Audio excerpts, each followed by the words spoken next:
Ahmedabad plane ક્રેશને લઈને મહત્વના સમાચાર. દુર્ઘટનાના ઘાયલોના વિડીયો સામે આવ્યા છે. હોસ્પિટલમાં અત્યારે ઘાયલોની સારવાર ચાલી રહી છે.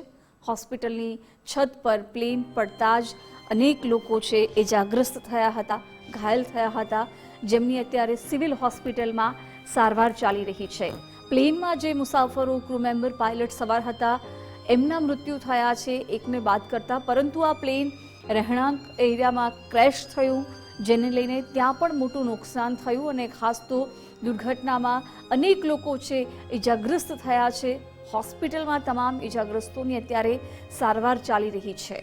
હોસ્ટેલની છત પર આ પ્લેન છે એ ક્રેશ થયું હતું, જેના કારણે અનેક લોકો છે ઘાયલ થયા છે. બીજી મેડિકલ કોલેજના ટ્રેની ડોક્ટર્સ છે એ આમાં ગંભીર રીતે ઇજાગ્રસ્ત થયા છે, કેટલાકના અવસાન પણ થયા છે. વિગતો સાથે સંવાદદાતા માનસી જોડાયા છે. માનસી, હોસ્ટેલની છત પર પ્લેન ક્રેશ થયું હતું, જેના કારણે અનેક ડોક્ટર્સ છે ટ્રેની એ પણ ઇજાગ્રસ્ત થયા હતા, જેમની હાલ સારવાર ચાલી રહી છે.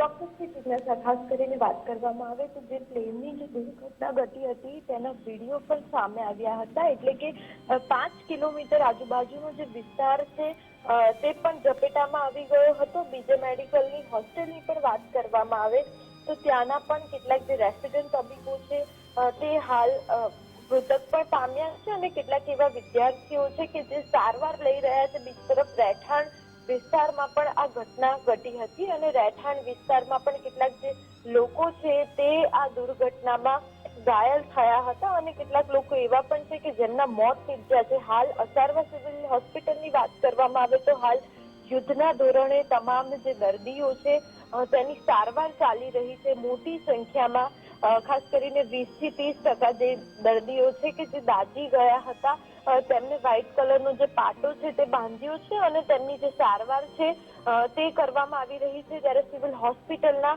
જે વોર્ડ છે કે જ્યાં આ દર્દીઓ સારવાર લઈ રહ્યા છે તેના જે વિડીયો છે તે વિડીયો સામે આવી રહ્યા છે. વિડીયોથી આપણે જોઈ શકીએ છીએ કે આપણે વર્ણન નથી કરી શકતા, એટલું લોકોને પીડા થઈ રહી છે, એટલી હદના જે લોકો છે તે લોકો ગંભીર ઘાયલ થયેલા છે, એટલી પીડાઓ સહન કરી રહ્યા છે. બીજી તરફ જે તબીબો છે તે પણ સાંત્વના આપી રહ્યા છે. આ દર્દીઓ છે તેમની 24 કલાક તેમની સારવાર હેઠળ રાખી રહ્યા છે. તમામ જે નિષ્ણાંત તબીબો છે તે પણ 24 કલાક ખડે પગે જોવા મળી રહ્યા છે, કારણ કે એટલી ગંભીર દુર્ઘટના હતી અને જે ઘાયલ થયા છે તેમને વિડીયો જે રીતે જિજ્ઞાસા સામે આવ્યા છે એટલે ચોક્કસથી કહી શકાય કે તેમને સાજા થતા ઘણો સમય લાગી શકે છે અને હજી સુધી સત્તાવાર માહિતી સામે નથી આવી. પરંતુ કહી શકાય કે સિવિલ હોસ્પિટલમાં જે લિસ્ટ સામે આવી રહી છે તેમાં 150 થી વધારે એવા લોકો છે કે જે ઘાયલ થયા છે અને તેમની જે સારવાર છે તે સારવાર ચાલી રહી છે, જેમાં બીજે મેડિકલના જે સ્ટુડન્ટો છે તેમનો પણ સમાવેશ થાય છે અને